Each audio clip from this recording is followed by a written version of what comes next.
Good evening, my beautiful brothers and sisters in Yeshua. Today is Sunday, the 12th of November 2023. It is 8:30 p.m. here in Australia. I hope you're all doing very well and I hope you've been blessed. Brothers and sisters, I just want to first say we're still here. So we're still here, but we're still going to keep on keeping on, and we're still going to keep watching, and we're still going to keep encouraging each other. And I just want to give a little bit of a hug and, a big squeeze to everybody. I know it might be a bit disappointing that we're still here, but hey, we're working this out together bit by bit, piece by piece. And we, the good thing is we can see around us, we're not blind. Things are really starting to spiral out of control. So we know that we are close no matter what. We're all human. And we may not get the time right or anything like that, but we definitely can know the season. Definitely 100%. And it's very, very obvious that so much stuff is being revealed to us right now. And so this is what is encouraging me. And, I had a little talk to Father on Saturday night. And I'm like, well, what's going on?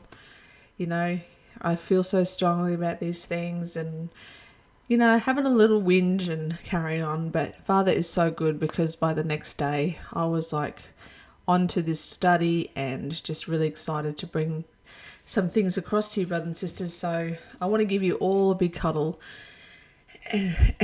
and say, I love you very much. And I know it can be disappointing, but, more time, more blessings, more, it's more of a time that we can get this news out here, spread the word of the gospel and all of that good stuff. So don't be discouraged, brothers and sisters. Be encouraged, because we are definitely within the season, and that is without a shadow of a doubt. Okay, so I wanted to jump on and share with you what I've been studying the last couple of days. And I was just going through President Erdogan's page on Wikipedia here, and wow, this man he gets around. And I encourage you to go and check out his Wikipedia page, because this guy, he's really just been involved with so much stuff, and I can't believe that I haven't seen this before. But, this is what we're dealing with now, and these things that weren't important to us a year ago, now obviously the books are being unsealed, and I think this person is in the spotlight big time, especially his son. Now, I was watching, was it Mikhail Messenger? I'm not sure. Mikhail Messenger, I think it was. I was watching his latest video today, and he was talking about how the father and the son are both 666 in Gematria, and just a bunch of interesting stuff. And I mean, I know this is exactly why Father showed me about what the mark of the beast was, with the, which is the Chi Sigma, in the name of Allah, Muslim, the worship of Mary, Islam, the turKEY president and his son, the 7 churches in Revelation, which are all in Turkey. This is all coming to fruition now and starting to be revealed. So I truly think that we've had a revealing of 2 Thessalonians chapter 2, where the day of Christ cannot come yet until the man of sin is revealed. And I believe very much he has been revealed. And so anyway, so I thought that I would jump on here and just go over some things with you and let you know about what I've found. So I just came to this part here, and I thought, no, I have to make a video. I'm going to stop my study and continue my study as we go with you guys. But there's this one, it's just going on about all his life and the politics and everything like this. And it comes down to this section about here in Europe. Okay, what he did in Europe. And it said here, in February 2016, Erdogan threatened to send millions of refugees in Turkey to the EU member states, saying, We can open the doors to Greece and Bulgaria anytime, and we can put the refugees on buses. So how will you deal with the refugees if you don't get a deal? So I just thought that was very significant that this was said by Erdogan in February 2016.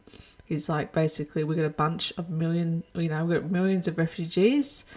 We can put them on a bus, and how are you going to deal with it? I mean, look what's happening in America at the moment. There's all these. Is this the fruition of his threat or promise for all these refugees coming into the United States? And they're probably in Europe, and they're probably everywhere all around the world. And so I thought that was very interesting, and I just thought I'd share that with you. Now, I'm just going to go back up to the top here, and we're going to go through this page together a little bit because it is so interesting. Okay, so he moved with his family to Istanbul at the age of 13. Let's read down here.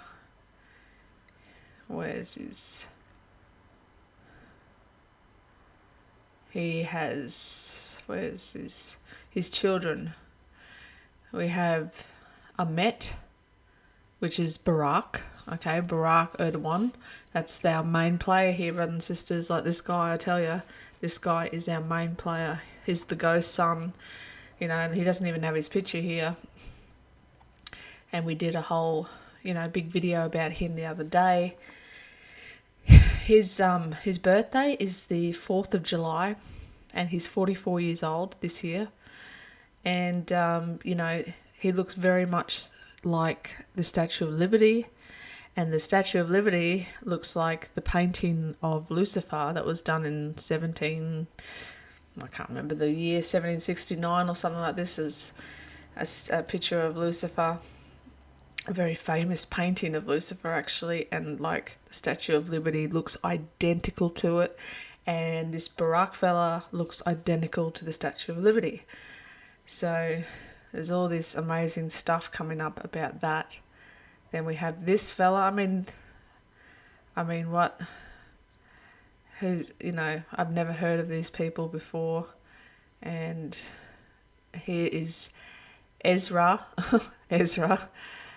And she's the daughter of the 12th president of Turkey and the wife of the 66th Minister of Finance and Treasury, Berat al-Bayrak. Okay, 66th Minister. And then this girl here. Okay, in 2013, she was one of the chief advisors of her father, who was Prime Minister at the time. So that's that. And then I'm just going to keep going down. I'm just basically going to do a study with you guys. So give me a bit of grace as I'm trying to go down here, because I've seen just some incredible things. This guy, the president, he went into jail, basically. Where is it? He went into jail for something. I can't remember what it was, but he wrote this album called The Song Doesn't End Here. It was released on the 26th of March 1999, the same day that Erdogan, then mayor of Istanbul, went to prison due to statements he made during a speech in a public gathering on the 6th of December. And then he wrote a book called A Fairer World is Possible. And so he was the mayor. Imprisonment. Then we have down here, I mean, this guy has literally gone into every country and made friends with them. I'll tell you what, and he's given them money and what else? What have we got here? And what do we got here? The protests continued over the next several weeks, and over 1 million people reported to have turned out at the 29th of April rally in Istanbul. Tens of thousands at separate protests on the 4th of May in Manisa and Kankakale, and 1 million in Izmir. Izmir is where Mecca is. So that's very interesting. Okay, so go down here.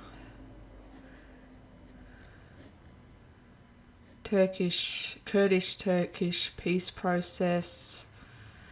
The Armenian genocide. Oh, you have to check that out. If you go to my community post, brothers and sisters, you can see I posted a video about the Armenian genocide.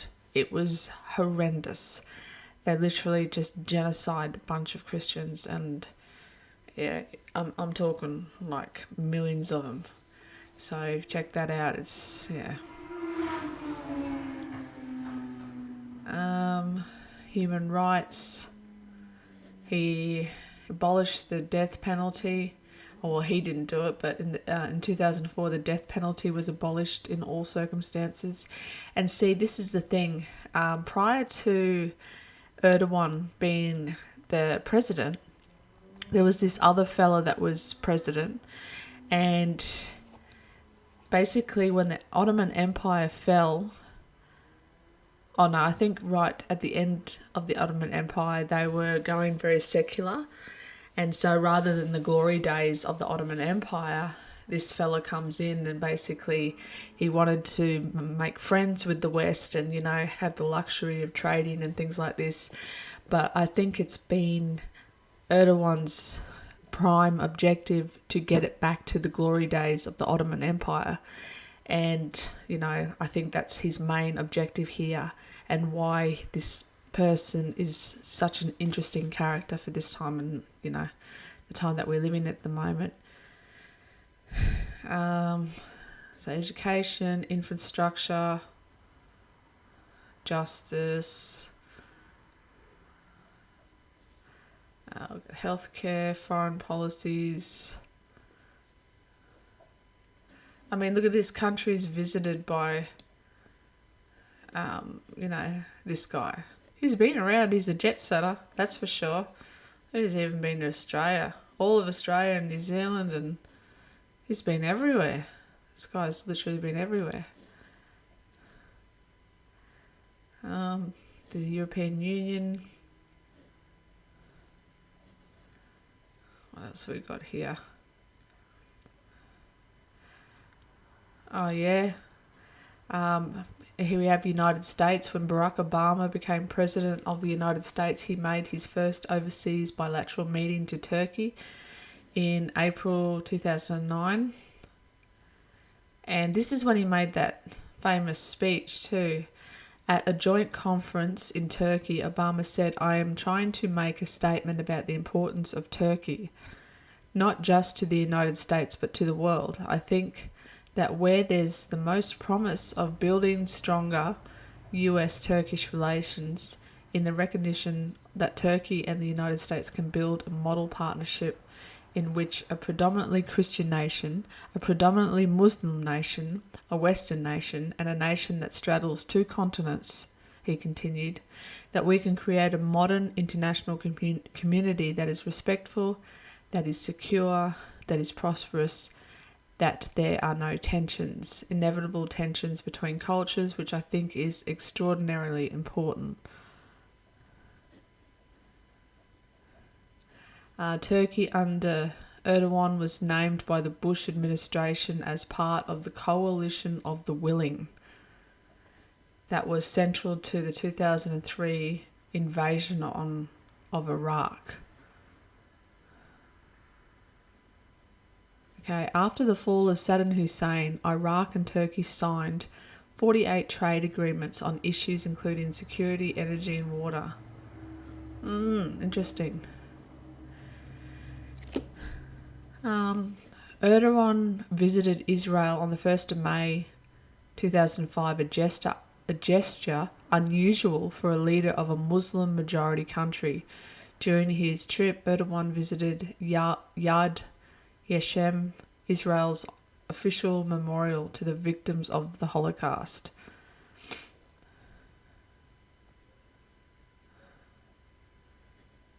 Tensions increased further following the Gaza flotilla raid in May 2010.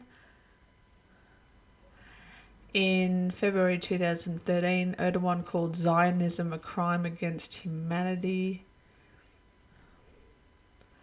Okay, then he went to Saudi Arabia, and he just gave them billions of dollars. Then he had his first official visit to Egypt, then Somalia. He went there during the drought of 2011 and contributed $201 million to humanitarian relief efforts in Somalia.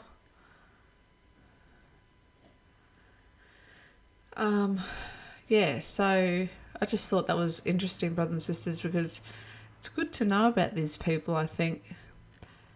What have we got up here? Yes, this is his campaign logo. I mean, look how similar it is to Barack Obama's, yeah?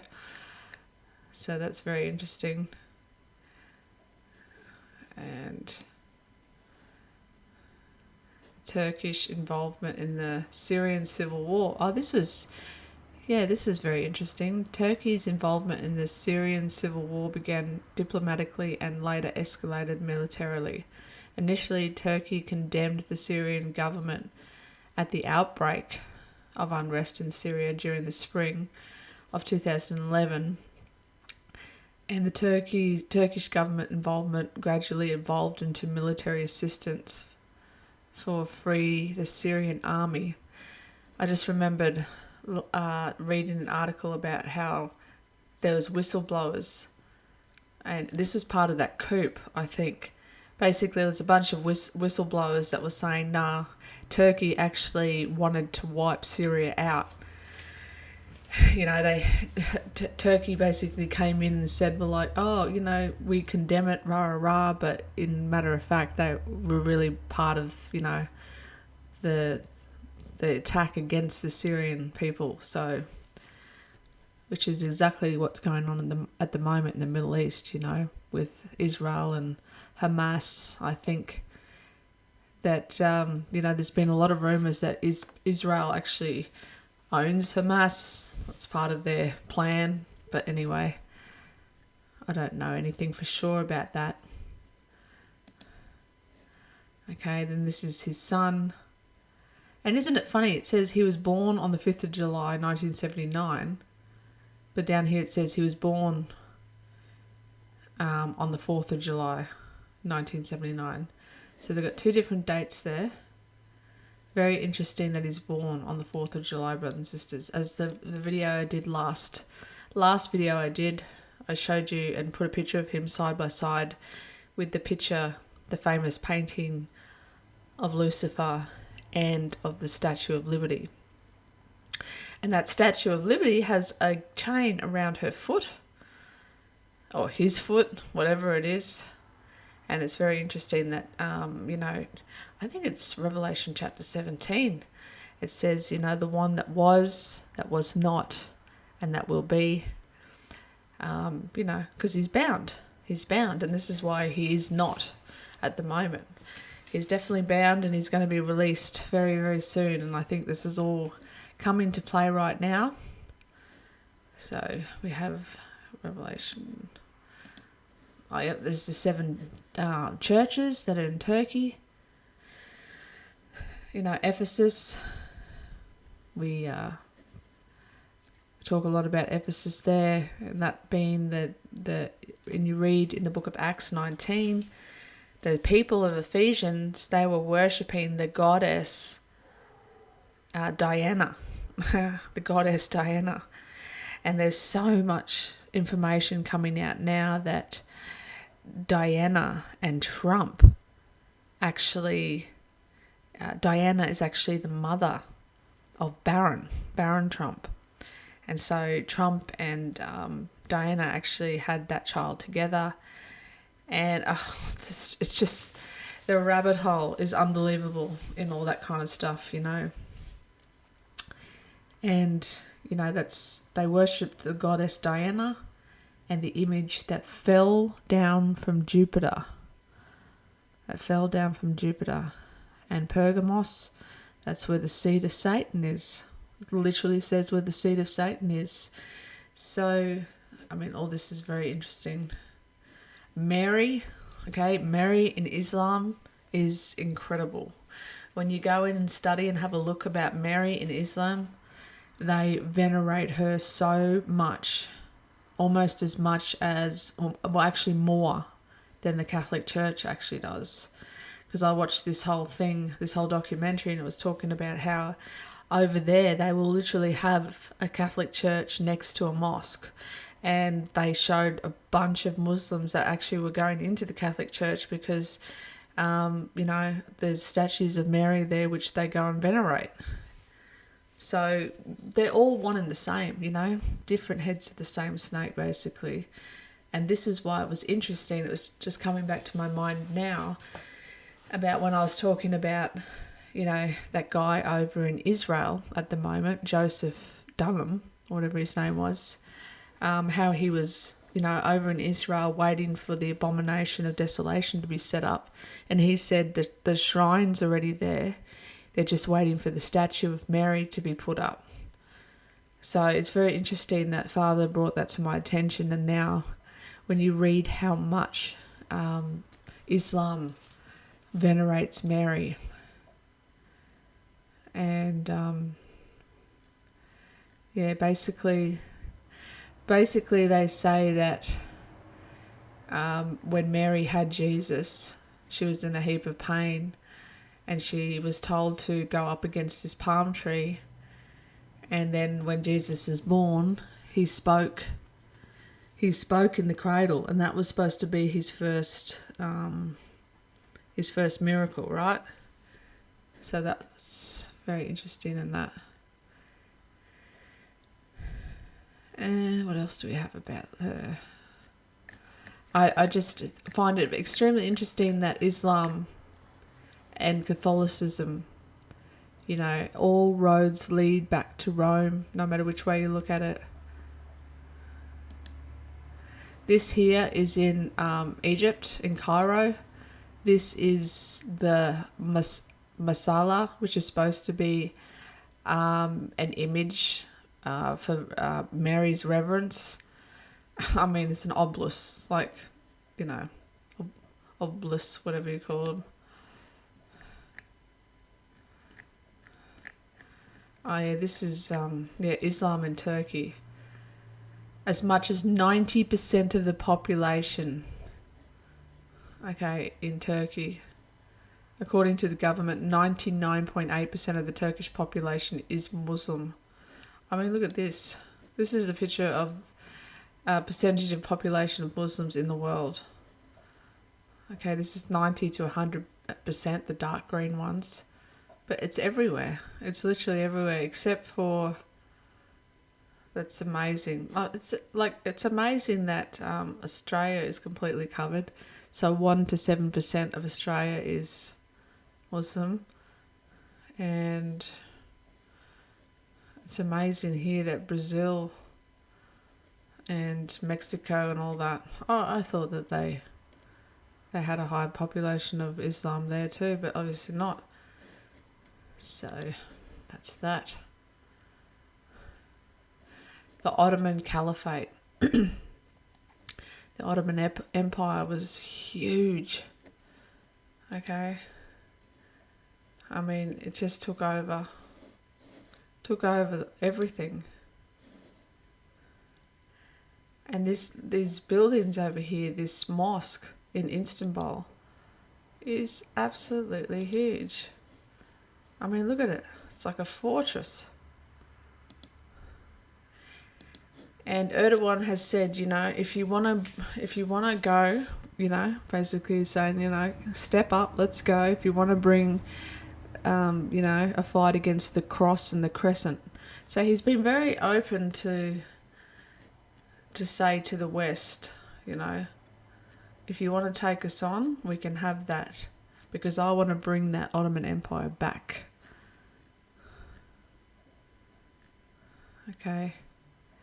See, there's two main things of Islam, is Sunni and Shia. And I think the only difference between those two, and see, these people have killed each other over these differences, but I think it's something to do with how they view the Prophet Muhammad. I'm not sure, but it's something so trivial. It's really bizarre that they have this division like this within their own religion. But anyway.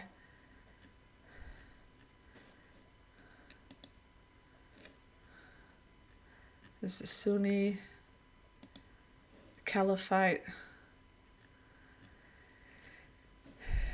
Yeah. And Istanbul. So anyway, so I'll have a look at my things. Yeah. As I was looking into yesterday, I was talking about what if Noah's flood was really also the mud flood, and this earth isn't as old as 6,000 years. What if there was only been 2,000 years? And what if Tartaria was actually Genesis 6 when the giants lived? You know what I mean? And I know it may sound a bit ridiculous, but I mean, brothers and sisters, I think we've been incredibly lied to and deceived. And when you consider that, you know, all the buildings in so-called Tartaria are giant buildings with giant doors and everything like this, it makes a lot of sense that the giants lived in those days. So was this era that they've been trying to wipe out with the mud flood, which is essentially probably Noah's flood, you know, was that to get rid of the evidence of the giants? And I mean, you know, and then you read here in Jeremiah chapter 4, how it says, you know, I beheld, and lo, the fruitful places was a wilderness, and all the cities thereof were broken down at the presence of the Lord by his fierce anger. You know, at the beginning it says, I beheld the earth, and lo, it was without form and void, and the heavens, and they had no light. So I've got all these photos here just of, I was just going, and I mean, research for yourself, brothers and sisters. Have a look at the World's Fair. There's something seriously going wrong here, and it's just when you see all these pictures. This place here, okay, the Palace of Fine Arts. Now this was part of the World's Fair, and this is in San Francisco in California. Okay, this is the supposed part of the World's Fair that these men happened to build in like some ridiculous amount of time, like 50 days or something. They built all these happened to be very Romanesque structures and whatnot. And, you know, they even go as far as to say that some of the buildings were paper mache, and that's why they destroyed them after this World's Fair, okay? But something is seriously wrong here, okay? When you have a look at this particular one, this, I think I've got a better photo of it coming up, but the Roman architecture on these buildings is unbelievable, brothers and sisters, unbelievable. And there is no way on God's green earth that this was built for the World's Fair. You know, they said that this was the Victorian age, right? They called this the Victorian age. It was like the 1800s, late 1800s, into 1900s, when these world fairs was, and they called that the Victorian age. But brothers and sisters, I think our past is a lot closer than we give it, you know, than we could even imagine. I truly think that the Roman age was just prior to this, and here's all the evidence of these buildings and stuff. Let's go down a bit.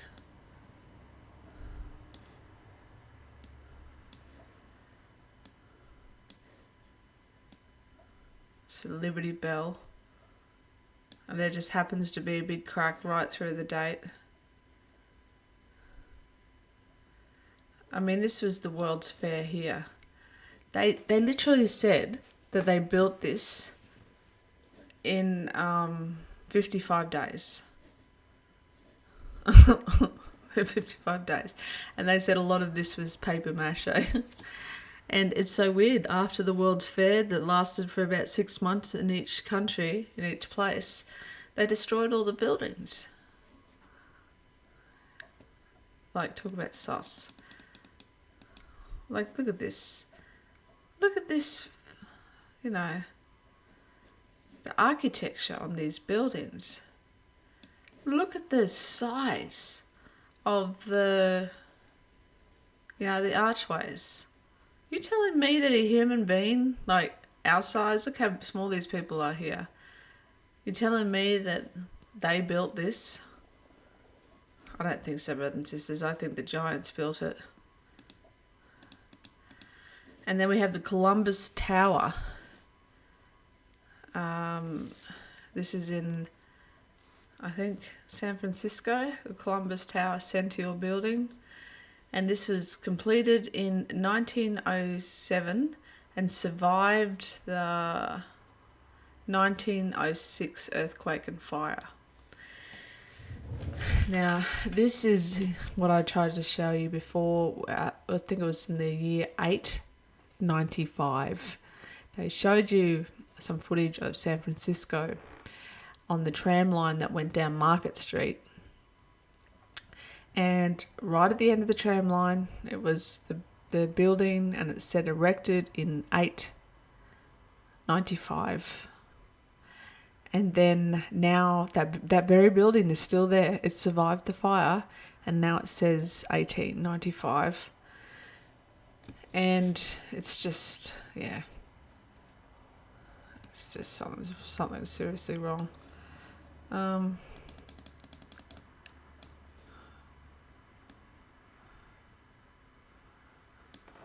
Okay, so we have here at 5:12 a.m. in the morning Pacific Standard Time on Wednesday, April the 18th, 1906, the coast of Northern California was struck by a major earthquake with an estimated moment magnitude of 7.9 and a maximum Mercalli intensity of 11, which is extreme. High intensity shaking was felt from Eureka on the north coast to Salina Valleys, and the event is remembered as the deadliest earthquake in the history of United States. Okay. They're trying to claim that this was as high as an 11 magnitude earthquake, brothers and sisters. And when you watch the footage, I've got some footage here, I think. I put a link somewhere where the funny thing is, when they showed that San Francisco, the tram line, and they even said in the description box that this was a staged event. They've got these cars just going backwards and forwards and going round and round, so it's the same thing over and over again. And you can see that people are looking at the camera, right? And it's totally staged and everything's staged. And then 3 days later, they have this massive 11-point magnitude earthquake, which totally obliviates all of San Francisco. I mean, it's just crazy. And then it goes from 896 to the year 1906. So they literally add on 1,000 years, 1,010 years. The 1906 earthquake preceded the development of the Richter magnitude scale by 3 decades. The most widely accepted estimate for the magnitude of the quake on the modern moment magnitude scale is 7.9. values from 7.7 to as high as 8.3. And this earthquake up here was 11. And here is the flag of California. Californian Republic. Look at the bear. Where else have we read the bear? You know, maybe it's not Russia, the bear. And there's that star, that red star. I mean, look at this. Look at this. The Columbian Exposition. This is the World's Fair at Chicago in the year 893. But as history records it, it's 1893. And you're telling me they literally they destroyed all these buildings. They just came in and they got a big boulder and they blew them up. Then and notice too, it wasn't all, because remember I showed you in a couple of my videos ago that pretty much every country in the world had an earthquake in so-called 1906 and of very high magnitude, right? And this is what caused that mud flood, which could have been Noah's flood. You know what I mean? And I've been watching a lot of things, brothers and sisters, and, you know, it does look like there's a possibility that things aren't in order either. It's not as old as we believe, and it's not in the right order. Like, the Bible isn't exactly in the right order either. I know. You're probably like, oh man, I'm packing up, I'm going home, I'm out of here, I'm sick of hearing about the deception and stuff like this. But I think that's what our job is now, brothers and sisters. I think Father has us, you know, searching and studying to be found approved, and also to let our other brothers and sisters know who are really searching for this truth. Because, you know, a lot of people may say, oh, what's so important about all this? But everything really hinges on this, because this shows you the in-depth of Satan's infiltration to everything that we've ever known. And I'm just really, really excited and really encouraged about all these revelations that are coming out now, because it shows me that the Father's appointed time is now, that we can know these things, because we wouldn't know these things if the world was going to go on for another 100 years, you know what I'm saying, or another 10 years at that. We just wouldn't have the steam. We wouldn't have, you know, I've already said to Father, by the end of this year, if nothing's happened by the end of this year, I'm stepping out. Not that I'm not, you know, that I'm not giving up my faith or anything like that, but this is a hard job to continuously study, and I've given up a lot of my life, you know, of living my life and everything like that. And I said straight up to Father, I said, you know, it's very taxing to continuously study day and night and run on 4 or 5 hours sleep every night. So I know that we are definitely in the season, and you know, there's very good evidence to have a look. Our next watch time is Brother Steve Fletcher there. He's on to something there with the Hanukkah. Okay, because Hanukkah has been such a big thing for many, many years. And when you read the book of Maccabees, right, it talks about the original abomination of desolation. And, you know, there's nothing new under the sun. What happened in the past will happen again. And the abomination of desolation happened exactly on Hanukkah. That is literally what Hanukkah is about and where it came from. So you've got the Living Translation Bible that will give you the actual Gregorian dates that these things took place on, and they say December 18th.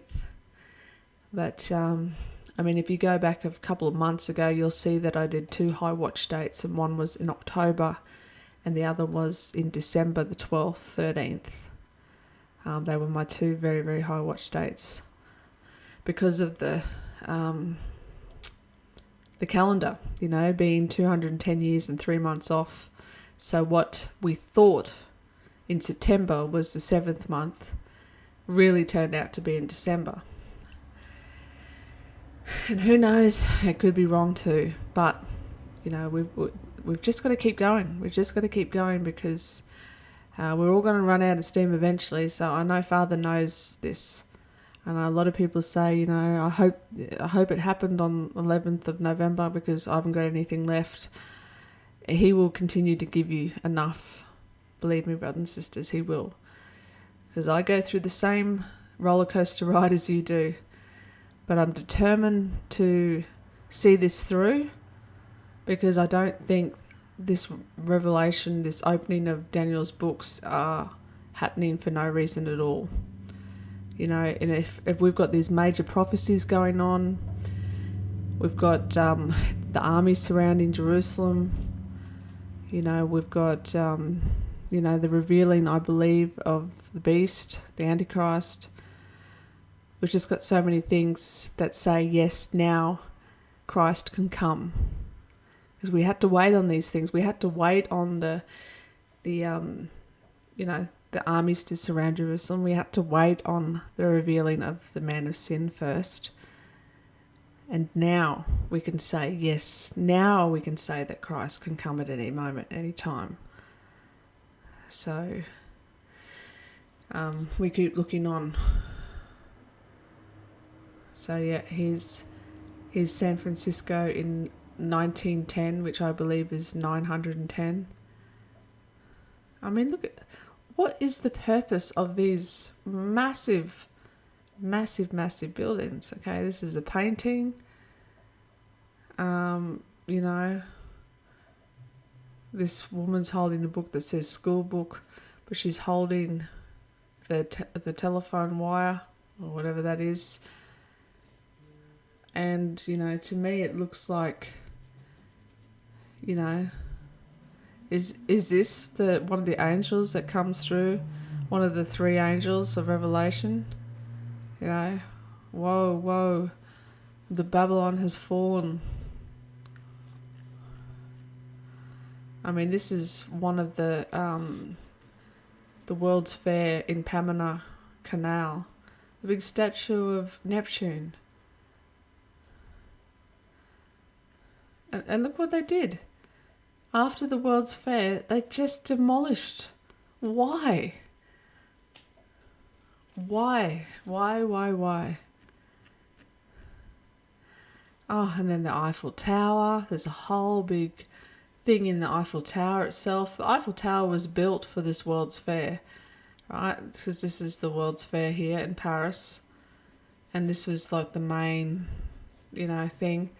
And the guy who built this Eiffel, I can't remember his last name is, but he had an apartment right up the top here, right up the top, and he had a government lease for 20 years to live in this, you know, in this thing, and then after that they could have done what they wanted with the Eiffel Tower, but then they realised, I don't know, they could make money out of it, tourist attraction, whatever it may be, and they ended up keeping it still to this day.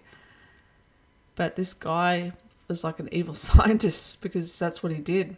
He locked himself away up there in this tower and he did all these scientific experiments, and it was said that this was some kind of cathode rod, you know, it was frequencies or energy or some kind of thing.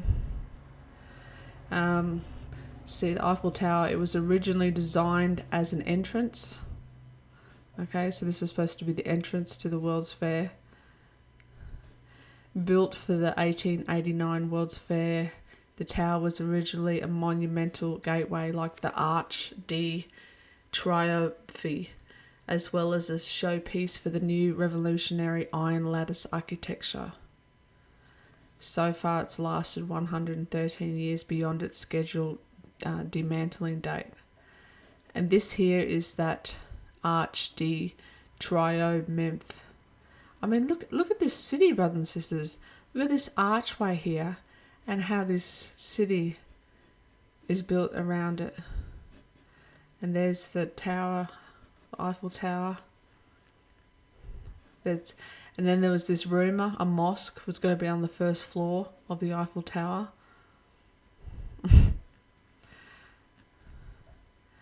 Statue of Liberty. which has the exact same face as the painting of Satan. And you can see here, I don't know, I'll make it real big on this painting here, how convenient. You know, it's got this writing about the statue, and then it's like page, and then it's blurred out. I reckon the date was there. Absolutely reckon the date was there and they wiped it out. From its inauguration, the tower, this is the Eiffel Tower, has played host to a variety of scientific experiments that made it a real laboratory, but why? High-flying experiments, a giant antenna. I mean, look at this picture. This is, again, with the telephone wire, right? And I don't know if that's supposed to be Hitler or someone. And here's more things that were at the World's Fair. I mean, this is Roman architecture, brothers and sisters. Roman architecture. And these were the paintings that were commissioned. And you have Atlantic and Pacific. So, you know, it's like the Atlantic and Pacific are touching each other. And it's just absolutely crazy that these paintings were all part of this World's Fair. I mean, look who's sitting on the throne there. That is definitely Satan. Okay? It's definitely Satan. And here he is as, what does it say? Achievement. It says achievement, but this one says something different.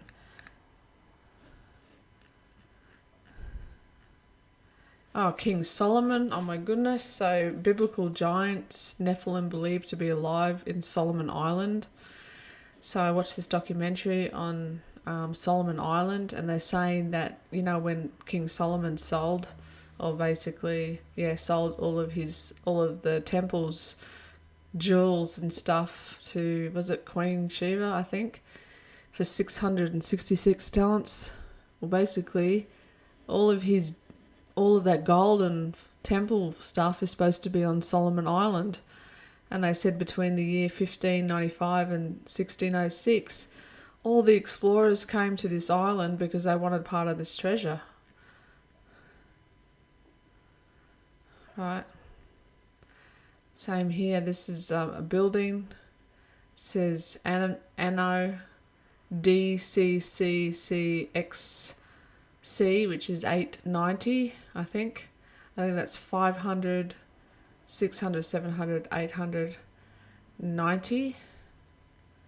Right, and then the modern day now, it's got an M. Where the D is, it's got an M. Okay, so they've literally added 1,000 years. Now here's a bit of a thing. This was going through my mind last night. Okay. This is the genealogy from Adam to Noah. You've got Adam, Seth, Enosh, Kenan, Mahalalel, and Jared. And then it goes Enoch, Methuselah, Lamech, and Noah. I'm like, okay, who are these fellas after Seth, Enosh, Kenan, Mahalalel, and Jared? You don't hear anything of them because they obviously got wiped out by the flood. So what if, brothers and sisters, what if, okay, just hear me out. What if they didn't live to 900 plus years?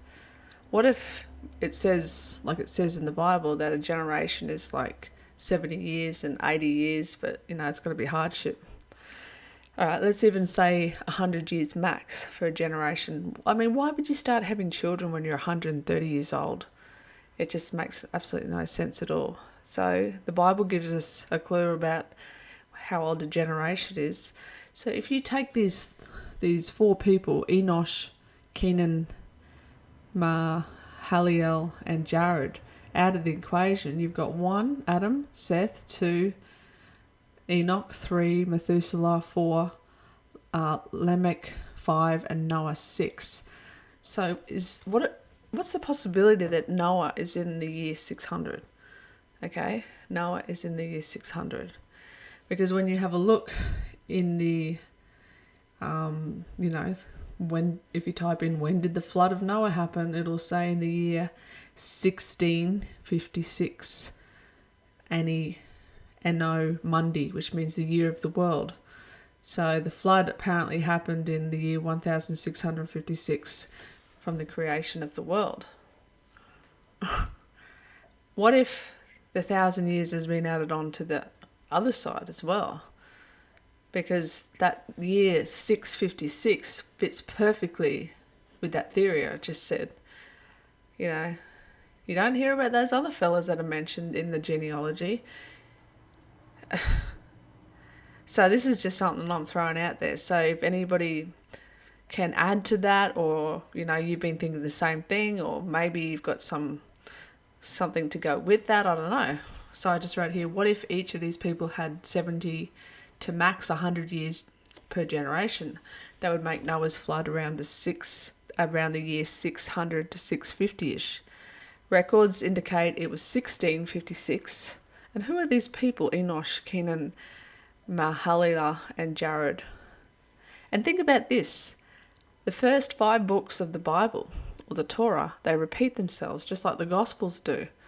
So you've got, you've got Genesis, Exodus, Leviticus, Numbers, and Deuteronomy.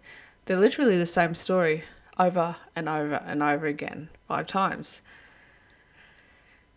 I don't know, brothers and sisters. I don't know. I just think imagine if this, if this story is only 2,000 years old, 1,000 years before Christ, 1,000 years after, and a brother, I think it was Brother Bill, he made a mention of, when I talked about this in my last video, he said, that reminds me of the scripture where it says, in 2 days, I can't remember what it is now, something about in 2 days and on the third day he will revive us.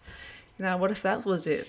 The 2 days were the 2,000 years, and on the third year he's going to revive us. When you think about it, if we have a look in Genesis 1, because this is where they're getting the 6,000, it has to be, because creation was made in 6 days, and so therefore we have to have 6,000 years, and then the 7,000 years, the millennial rest. But then if you really look into Genesis 1 and you start to question which God was it that was talking about in Genesis 1, the one that created and made men and women in his image, okay, whereas Yahweh or Jehovah, our Almighty God, he formed Adam out of the dust of the ground and breathed life into his nostrils and became a living soul. Completely different creation account, and God, the Father, said he doesn't need to rest. He never needs to sleep. He doesn't need to rest. But yet the Elohim in Genesis 1, he had to rest on the 7th day. The Sabbath, they never had, I don't know, it's just the Sabbath has a lot to do with Saturn and all this kind of thing. So, I don't know, brothers and sisters. All I know is there's something not right here, and I'm determined to get to the bottom of it. And I think it's got a lot to do with, Satan having the ability to change times and laws.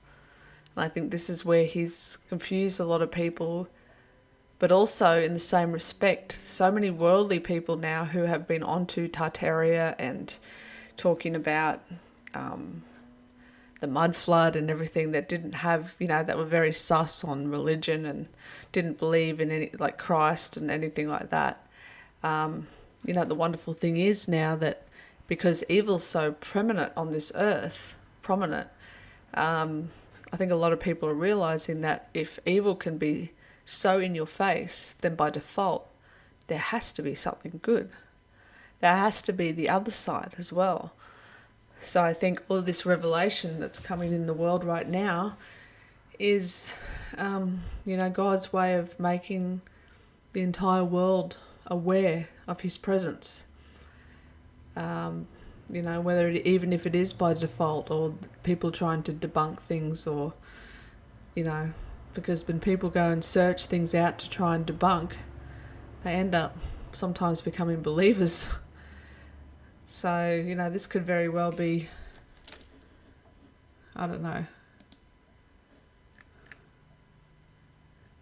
Oh, there's just my John to the 7 churches which are in Asia, talking about Ephesus. And in the city of Ephesus, you can see the Church of the Virgin Mary. And the Byzantine Empire, I mean, that was, Constantinople, however you say that.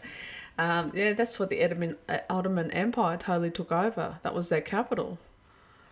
So, very, very interesting, brothers and sisters. Very, very interesting. So, like I said to you, in regards to, Erdogan and his son, I truly think that is the revelation of the man of sin, is his son. And that's why there is no information about him. He's a ghost son. And he's 44 years old. He was born on the 4th of July, which is Independence Day. And it says that the beast that was and was not and now is, that gives us relation to him being bound at the moment. And then all this Tartaria and mud flood and the giant buildings, and I think it gives us a clue to where we are really in time.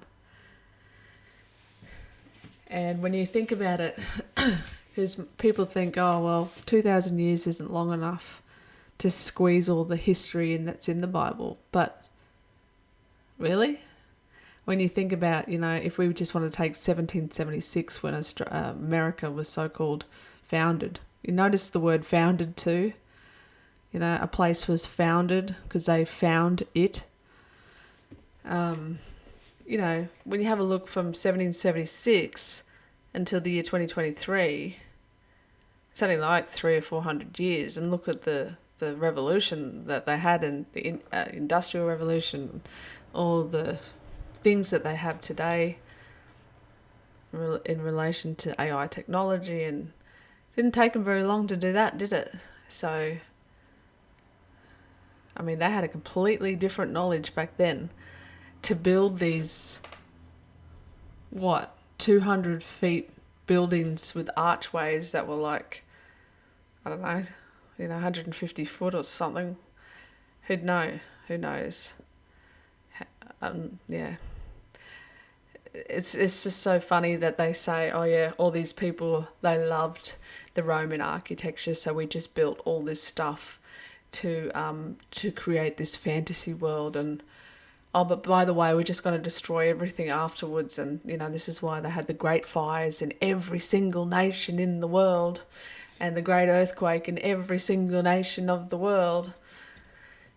Because what they couldn't get rid of the fire, they tried to get rid of with the earthquake, and then things that they couldn't get rid of, which I believe is Father leaving traces of evidence, like this building.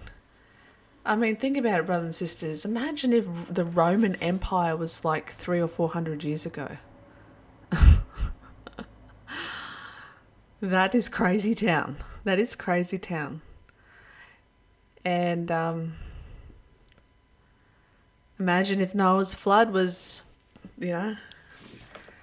was a lot sooner than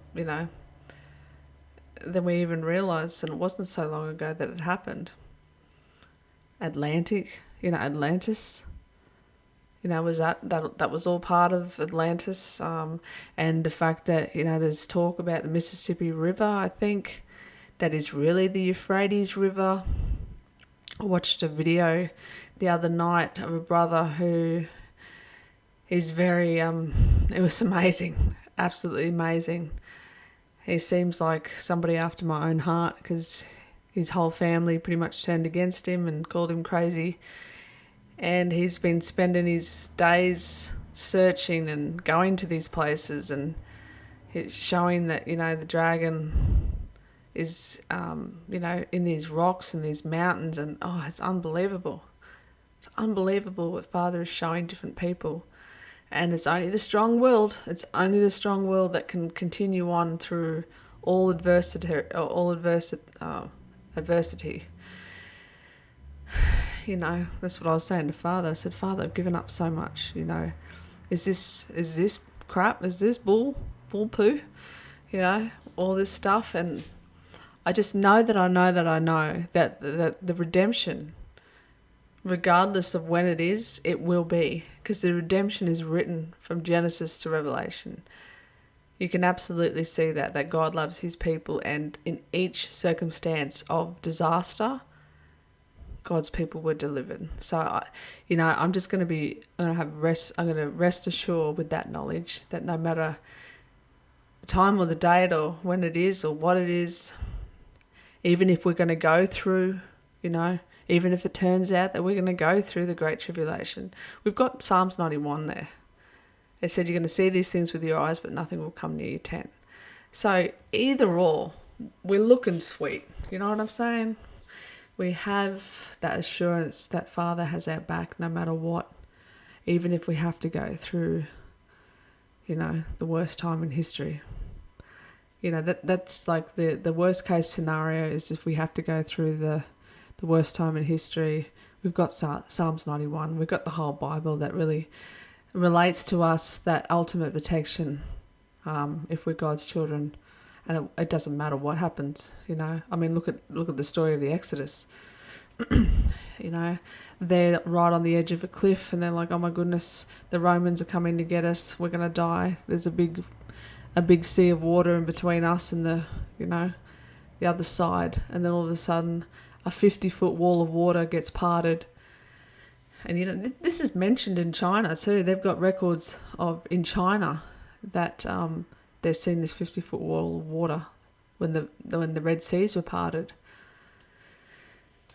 So, I don't know, brothers and sisters. I didn't really know if I was going to bring anything across to you today, but I thought I'd just check in and let you know that I'm doing okay. I've had a few messages, I'm sure I've got quite a few mocking ones too. The rapture didn't happen, you're still here, all that kind of stuff. But I've seen a couple of notifications come through saying, I hope you're doing well, sister. And I've had a few emails to say, I've been thinking about you today and I hope you're doing okay. I'm doing really well, brothers and sisters. I'm doing really, really well, and I pray that you are too. I pray for encouragement and just, to chin up and keep looking up, because like I said, this isn't for nothing. We aren't just watching and waiting for nothing. This is the reality. All this stuff here that I've shown you, this is all the outskirts of everything. That doesn't matter whether it's true or whether it's not or whatever. But the reality is the truth of the Father, the one who created heaven and earth and all that is. And, he gave us his precious Son, Yeshua Jesus Christ, who died on the cross. And Father rose him again on the third day. And if we believe in that, if we receive it and confess it with our mouth, then we are all good. All the other stuff it's neither here or there. You know what I'm saying? So, but I just think it's incredibly important to know, because it shows you too, and it gives us hope. It gives us a reason why it hasn't happened yet. Why the deliverance, why the rapture hasn't happened yet. This gives us real substantial encouragement to say, yes, there is a good reason why we're not getting these days right. Is because they've totally dismantled the timeline. And, just like people have to go years and years and years to university to become a mathematician or whatever, so we have to sit for years and years and years and years and research and read and study the scriptures. Study to be found approved. And I think that is the key, brothers and sisters, and this is why I want to give you encouragement to please just keep on going on. But this is just, it's extremely, extremely interesting to me why they would do this. But then it makes a lot of sense too, because how else are you going to cover up, and make it seem like it's on your timeline and not the real timeline, is by destroying everything. But anyway, I won't keep going into it. I think that's all I wanted to tell you. But, just a recap on, on this fella and his son, okay? I know there's a reason why Father showed me a while back now about what the mark of the beast was, and that the worship of the image of the beast would be on some kind of hologram. And, I met one of my beautiful sisters today that watches, and we realised like last night that we literally live in the same town. So how cool is that? So I went to visit her today, and, she made an awesome pizza from scratch, and we had an awesome chat, and it's so nice to actually see a brother or sister in person. I can't remember what I was going to say now, but basically it's lovely to communicate with people, my brothers and sisters, and through emails and through conversations, because we each hold a piece to this puzzle. And, the image of the beast is what the whole world will worship. And I believe Father has shown me that, that's what I was going to say. We were talking about chemtrails and how, the disease, the poisons and everything that come down from the chemtrails and whatnot. And I was saying, I remember seeing many times that the chemicals that they use in these chemtrails are the same chemicals they use for LCD screens and stuff like this. And I was like, it's almost if they're creating the firmament or the dome into a giant LCD screen, which will come in very handy when the Christ reveals itself in the sky, the Antichrist that is. And, this is why even if possible, even the elect will be deceived. If possible. So we might have to go through some things, we might have not go through some things, but see some things, brothers and sisters. And this is why we are to study. This is why Father's exposing the evil and revealing it. Because if we know this now, while it's still calm, relatively calm in the world, and we can see this now, when the time comes, when the power gets cut, the internet gets cut, and it's coming.